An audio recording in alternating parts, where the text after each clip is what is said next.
આ છે મિત્રો સોમનાથમાં આવેલું રામ ભગવાનનું મંદિર, શ્રી રામજી મંદિર. અંદર જઈને દર્શન કરી ભગવાન શ્રી રામના.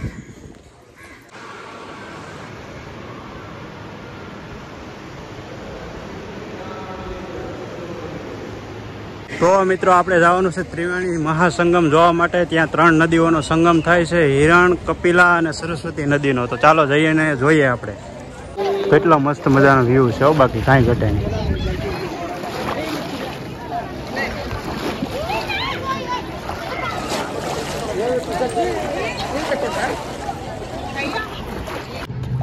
આવો સરસ મજાનો નજારો છે મિત્રો ત્રિવેણી સંગમનો. તમે જોવો ખાલી.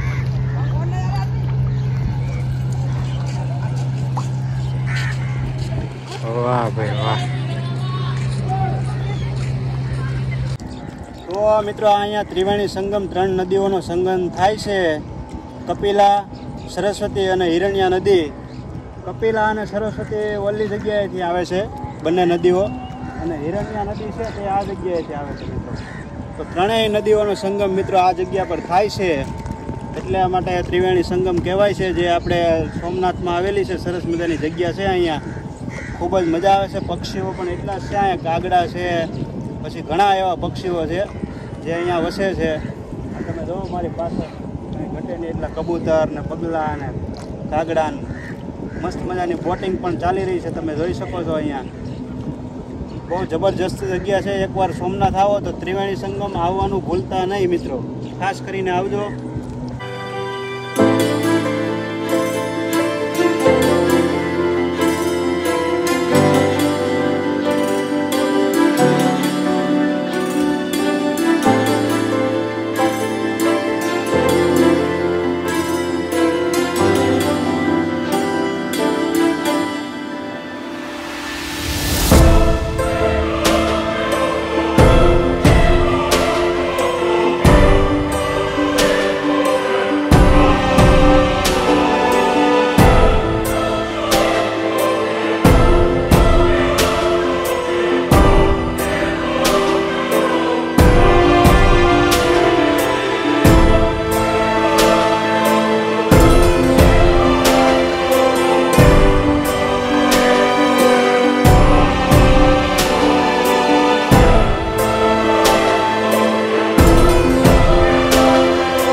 મિત્રો આ 3 નદીઓનો સંગમ જ્યારે થઈ જાય છે, પછી સમુદ્રને મળે છે, ત્યારે સમુદ્ર શાંત થઈ જાય છે.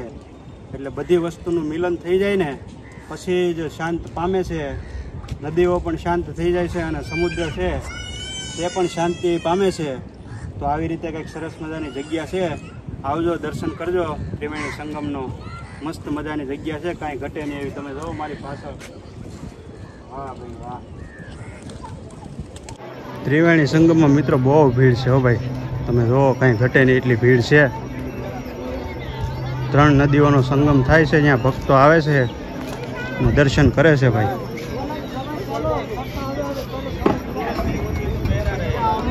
વાહ ભાઈ વાહ. બોટ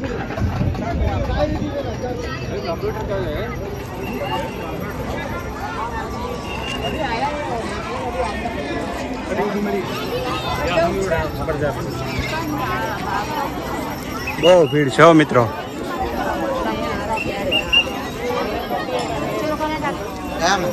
જય હો ત્રિવેણી સંગમ.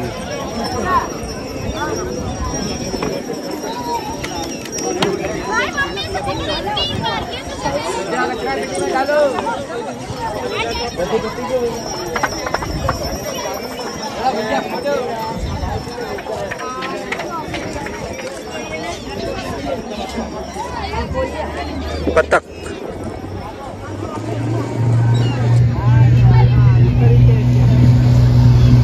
વાહ ભાઈ વાહ. One of the best view.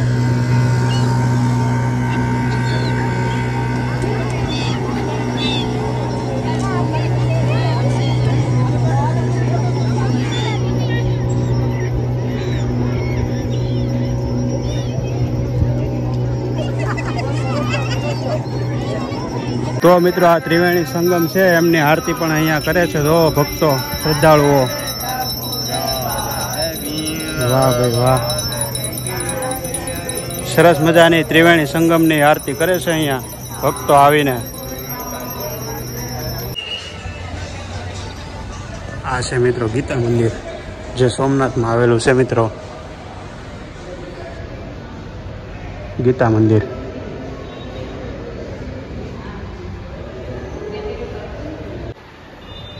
Gita મંદિરના દર્શન કરી લેજો બધા મિત્રો.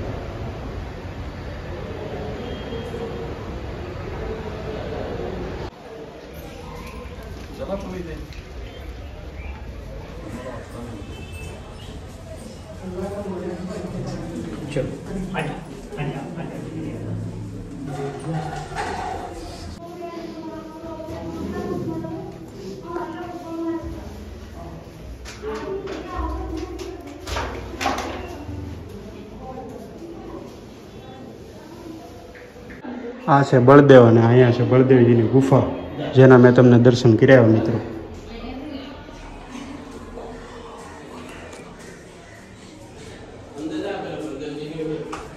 આ મંદિર છે તે લક્ષ્મીનારાયણનું મંદિર છે મિત્રો. તમામ મિત્રો દર્શન કરી લેજો.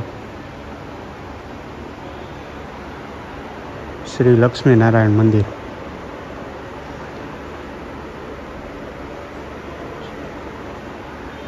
મિત્રો ગીતા મંદિરના તો દર્શન કરી લીધા, પણ અહીંયા સરસ મજાની બેસવાની એટલી મસ્ત જગ્યા છે ને, કાંઈ ઘટે નહીં હો. તમે જો મંદિરે દર્શન કરીને ભક્તો પછી અહીંયા બેસે છે. વાહ,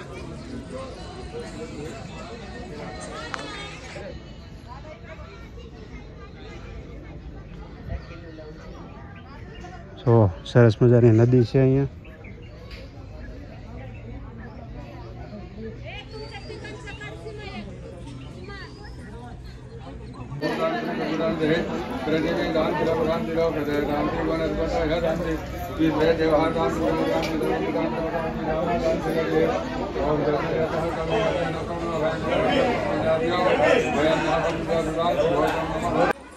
જો મિત્રો ભગવાન ક્યાં બેઠા? ઝાડ ઉપર બેઠા. શ્રી કૃષ્ણ ભગવાન ઝાડની ઉપર બેઠેલા છે, તમે જો. વાહ, અહીંયા મિત્રો સરસ મજાના અદ્ભુત નજારા જોવા મળ્યા આપણને ગીતા મંદિર પાસે. જો મિત્રો જો આ કેવું સરસ મજાનું ઝુમર બનાવ્યું છે, દરિયામાંથી નીકળે છે ને આ વસ્તુ, એના જો આવી રીતે ઝુમર બનાવે. શંખ દરિયાની વસ્તુનો મિત્રો અહીંયા સરસ મજાનું ઝુમર બનાવ્યું. જો કેવા મસ્તના છે તોરણ, આ કાચ. વાહ મિત્રો, હવે સોમનાથથી આપણે ભાલકા તીર્થના દર્શન કરવા માટે આવી ગયા છે. સોમનાથથી થાય છે 5 કિલોમીટર જેટલું થાય છે મિત્રો. તો હવે અહીંયા ભાલકા તીર્થના દર્શન કરવાના છે. હાલો તો હવે અંદર જાય. ચાલો મિત્રો, ભાલકા તીર્થના દર્શન કરી. ભગવાન શ્રી કૃષ્ણના પગમાં, જે ડાબા પગમાં બાણ લાગ્યું હતું ને, એ અહીંયા છે મૂર્તિ. હાલો તો આપણે દર્શન કરીએ મિત્રો. જય ભાલકા તીર્થ. જો મિત્રો અહીંયા છે ભગવાન શ્રી કૃષ્ણની મૂર્તિ. જો મિત્રો તમને 5000 વર્ષ જૂનો પીપળો બતાવું જરો, અંદર છે.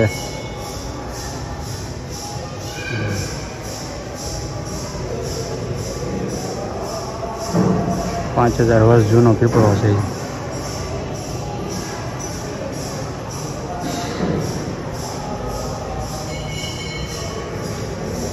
જો આ પીપળો છે ને 5000 વર્ષ જૂનો છે મિત્રો.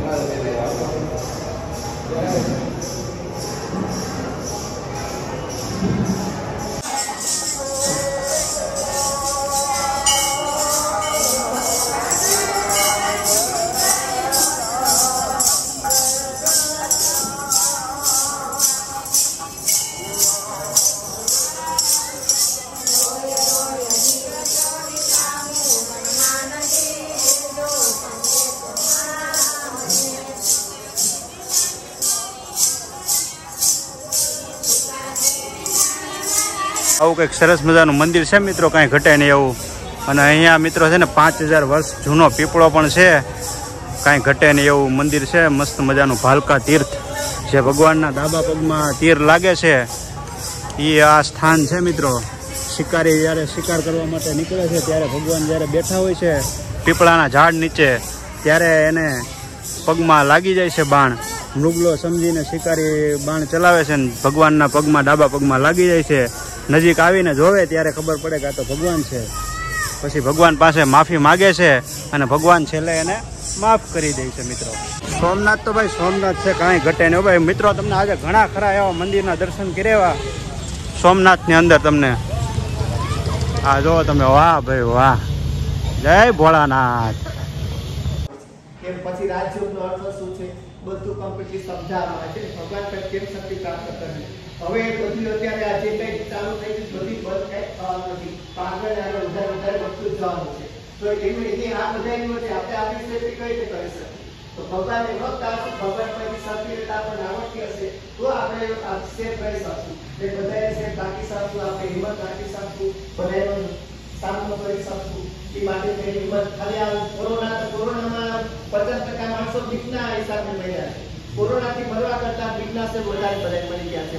તો આ તો કાંઈ નથી, ભયંકર જે બીમારી આવશે તેની સામે આપણે હિંમતથી એની સામે સામનો કરવાનો.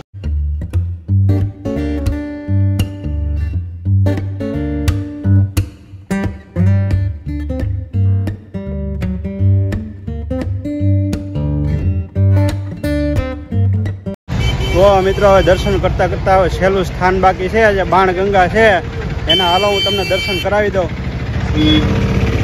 આવી બધી વસ્તુ મળે ભાઈ દરિયાની. તો હવે આપણે ફાઇનલી બાણગંગાએ પૂગી ગયા છીએ. તો મિત્રો દર્શન કરતા કરતા 6 વાગી ગયા છે. હવે આપણે ફાઇનલી છેલ્લા દર્શન કરવાના છે બાણગંગાના. જો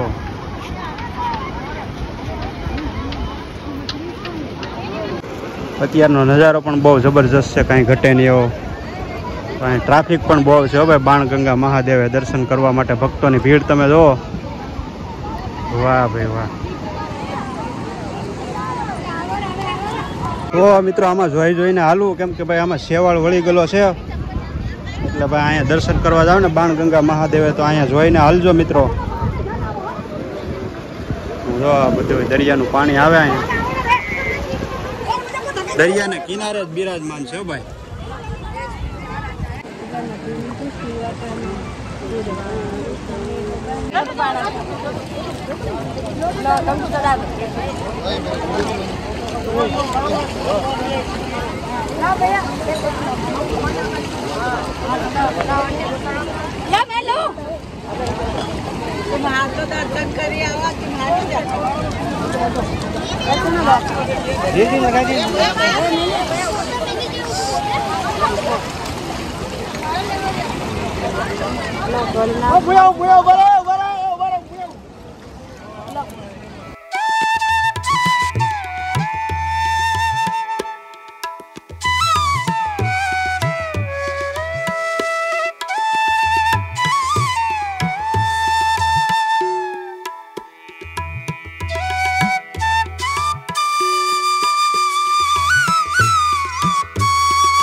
બાણગંગેશ્વર મહાદેવ.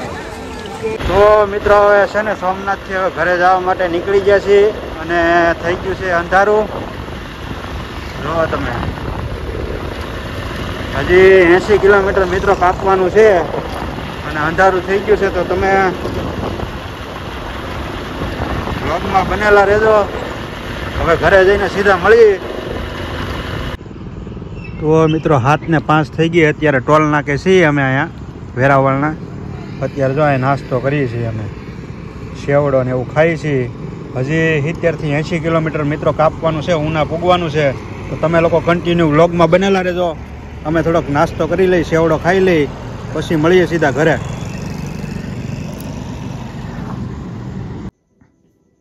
તો મિત્રો હવે ફાઇનલી આપણે આવી ગયા છીએ ઘરે. વાગી ગયા છે 9:45. સોમનાથ દાદાના દર્શન કરીને ઘરે આવી ગયા ને 9:45 વાગી ગયા મિત્રો. ટાઈટના ઠરી ગયા છીએ આજ અને ફૂલ થાકી ગયા, કેમ કે સવારે આપણે 9, 9:30 નીકળ્યા હતા અને અત્યારે 9:10 જેવું થઈ ગયું. એટલે આઈ થિંક 12 કલાક જે ઉપર થઈ ગયો છે ટાઈમ. બહુ બધા મંદિરના દર્શન કર્યા છે, સોમનાથની એવી પ્રસિદ્ધ જગ્યાઓના તમને દર્શન કર્યા છે. તો આશા રાખું છું કે તમને મારો વ્લોગ ગમ્યો હોય તો લાઈક, કોમેન્ટ, શેર અને સબસ્ક્રાઈબ કરી નાખજો. અને ખાસ કરીને વ્લોગને શેર કરજો, જેથી કરીને તમામ લોકોને બધા મંદિરના દર્શન થઈ શકે.